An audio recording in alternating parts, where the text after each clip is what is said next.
Chicago. The Catholic Church in Illinois failed to disclose hundreds of claims of sexual abuse against priests and clergy members, State Attorney General Lisa Madigan said Wednesday.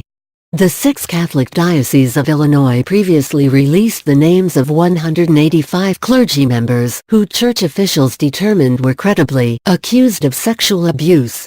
But Madigan issued a preliminary report that found there are at least another 500 clergy that the Illinois diocese have received allegations about but have not publicly acknowledged or thoroughly investigated. Madigan launched her investigation in August after a landmark Pennsylvania grand jury report detailed claims against more than 300 predator priests who had abused at least 1,000 victims over spanning roughly 6 decades. By choosing not to thoroughly investigate allegations, the Catholic Church has failed in its moral obligation to provide survivors, parishioners and the public a complete and accurate accounting of all sexually inappropriate behavior involving priests in Illinois, Madigan said in a statement.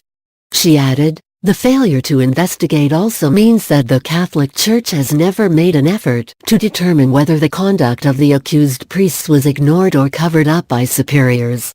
Cardinal Blaise Cupich, who heads the Chicago Diocese, responded to the report with a statement expressing profound regret of the whole Church for our failures to address the scourge of clerical sexual abuse.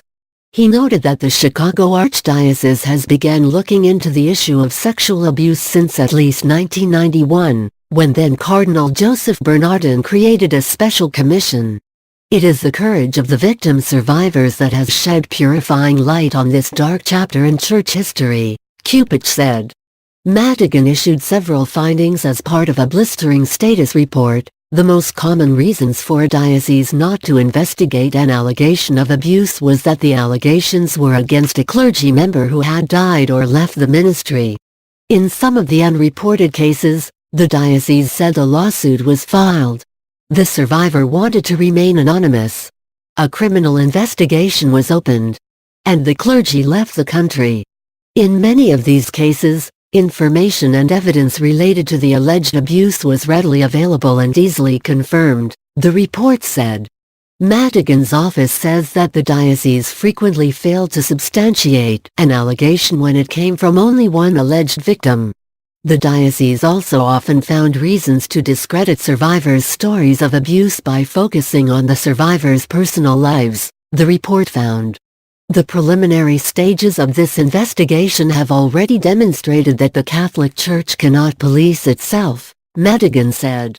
Allegations of sexual abuse of minors, even if they stem from conduct that occurred many years ago, cannot be treated as internal personnel matters. The report comes as the U.S. Conference of Catholic Bishops is set to meet for a retreat in the Chicago suburb Mondeley next month. The Chicago and Joliet dioceses were the only ones in the state that made information public about credible abuse allegations prior to the Attorney General's investigation. Madigan said that as a result of her investigation, the 4 other dioceses compiled and published similar lists. Madigan said her office has received more than 300 calls, emails and letters alleging sexual abuse by clergy members since she launched her investigation in August. Since the Pennsylvania report 4 months ago, law enforcement officials from up to 45 states have sought assistance from authorities as they pursue allegations of misconduct by Catholic priests and related efforts to conceal that abuse by the Church, Pennsylvania Attorney General Josh Shapiro said.